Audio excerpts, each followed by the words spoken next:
Le journalisme sans crainte ni complaisance, c'est le thème de la Journée mondiale de la liberté de la presse, édition 2020, qui se célèbre le 3 mai de chaque année. Journée instituée par l'UNESCO en 1993 pour défendre les journalistes dans leur liberté d'expression. Lors des premiers états généraux tenus par l'Union des professionnels des médias du Bénin, plusieurs chantiers ont été proposés.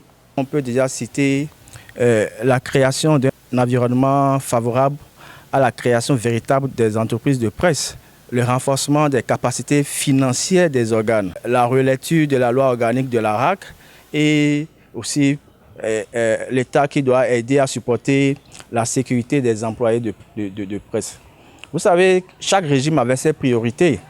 Le régime actuel, je pense que ça fait partie de ses priorités.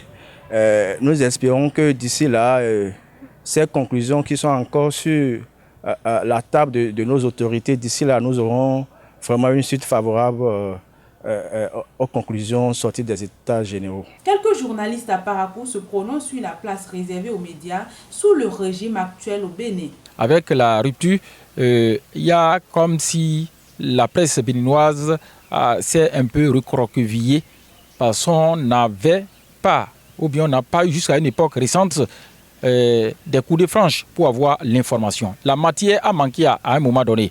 Mais il faut signaler quand même que sous le régime de la rupture, ce fameux code, le code sur le numérique, a essayé de cadrer vraiment l'exercice de la profession.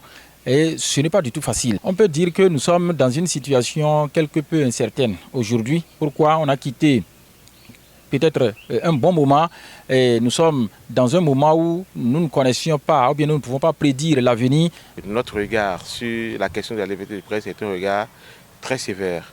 Nous aurions souhaité qu'à la date d'aujourd'hui, par exemple, par rapport aux performances de notre pays depuis environ 4 ans, qu'il n'y ait pas de journalistes en prison. Malheureusement, on compte de journalistes en prison.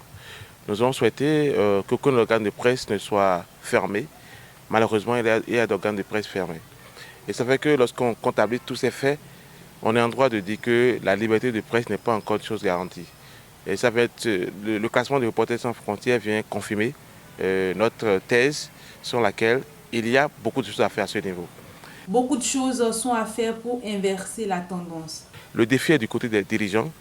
Mais nous aussi, journalistes, nous devons pouvoir travailler à faire preuve de professionnalisme. Il faut qu'au niveau central aussi, les gouvernants puissent nous permettre d'exercer. L'UPEB aujourd'hui propose déjà la vulgarisation et l'appropriation des tests qui régissent les professionnels des médias. Il faut rappeler qu'au classement annuel de Reporters sans frontières, le Bénin est passé de la 96e place à la 113e place.